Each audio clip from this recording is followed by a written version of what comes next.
आइए दोस्तों, हम लोग एक परसेंटेज का और खूबसूरत सवाल को सॉल्व करते हैं। इसमें आपको समझना है, कुछ चीज़ें इसमें कैलकुलेट करना पड़ेगा, कुछ मानना पड़ेगा। तो वो हम लोग मान लेते हैं। मानना तो आप जानते ही होंगे।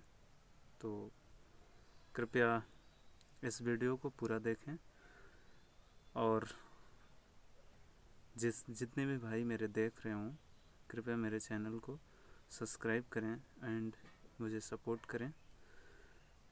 तो आइए दोस्तों, हम लोग इस सवाल को करते हैं। कैसे ये सवाल होगा आप देखिए जितने भी एग्ज़ाम जैसे अभी रिसेंट में आने वाला है आपका लेखपाल, तो ऐसे ही छोटे छोटे सवाल पूछे जाते हैं जो आपके मैथ के होते हैं। मैथ और रीजनिंग में काफ़ी अच्छे तरीके से कराऊंगा, जिसकी जितना आप उम्मीद करते हैं मैं शायद उतना करवा सकूं आपको, ये मैं कोशिश करूंगा। लेकिन मेरी ये प्रॉमिस है कि जितने भी भाई मुझे वॉच कर रहे हैं उन्हें मैथ और रीजनिंग में दिक्कत नहीं होने देंगे, ये मेरा प्रॉमिस है। तो आइए हम लोग इस सवाल को सॉल्व करते हैं। और ध्यान रखना, जितने भी सवाल मैं करवाता हूँ, आपके पास किसी भी राइटर की बुक हो, उस राइटर की बुक से आप इस टाइप के क्वेश्चन को छांट करके आप ज़रूर प्रैक्टिस किया करिए।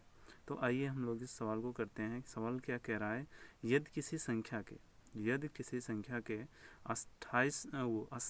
80% में 80 जोड़ दें।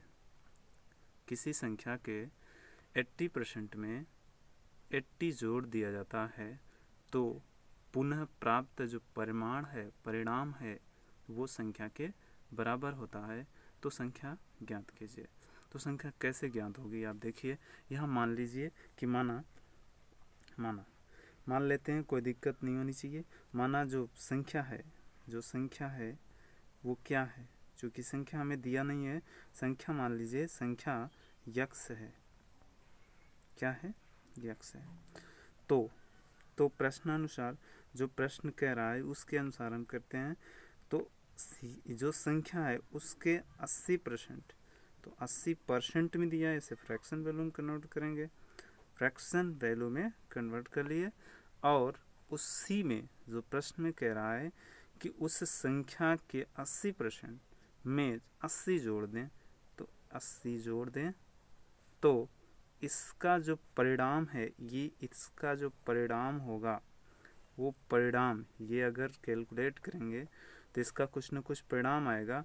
वो परिणाम जो है संख्या के बराबर, अर्थात जो हम माने हैं यक्स के बराबर ही होगा, क्योंकि संख्या हमारा क्या था, यक्स था।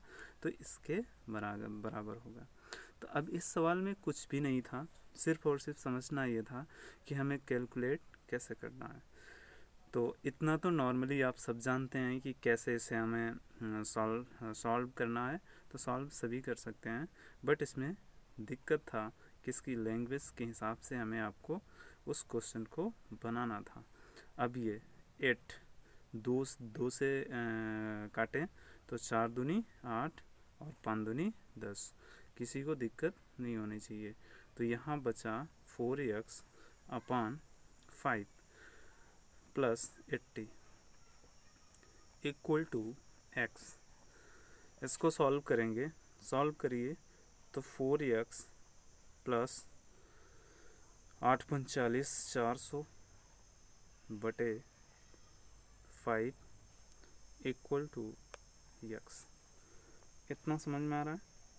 अब क्या करेंगे, हमारा ये जो तिर्यक गुणा कर देंगे x, यानी 5 जो है उस तरफ x के साथ गुणा में चला जाएगा, अर्थात 4x plus 400 equal to 5x। इसको इस तरफ ले जाएंगे तो हमारा 400 equal to 5x minus 4x, 400 equal to x। तो हमारा जो यक्स को हमने क्या माना था, यक्स को माना था कि ये हमारी संख्या है। तो यक्स का जो वैल्यू आएगा वही तो हमारी संख्या होगी। तो अभिष्ट जो आंसर आएगा, अभिष्ट क्या आ जाएगा, यक्स की वैल्यू, यही हमारी संख्या होगी, यानी 400 का हम क्या करेंगे, अगर इसका 80% निकालें, उस 80% में 80 जोड़ दें तो तो ये पुनः 400 के बराबर होगा। चाहे आप कैलकुलेट करके आंसर का हम आंसर भी देख सकते हैं।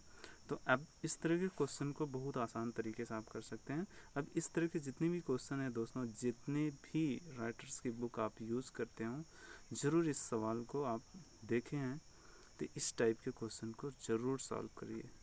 तो आपको ज़्यादा बेहतर आपकी कॉन्फिडेंस बढ़ेगा और आप मैथ में कभी भी हताश नहीं होंगे और न तो डरेंगे। तो दोस्तों, thanks for watching my video.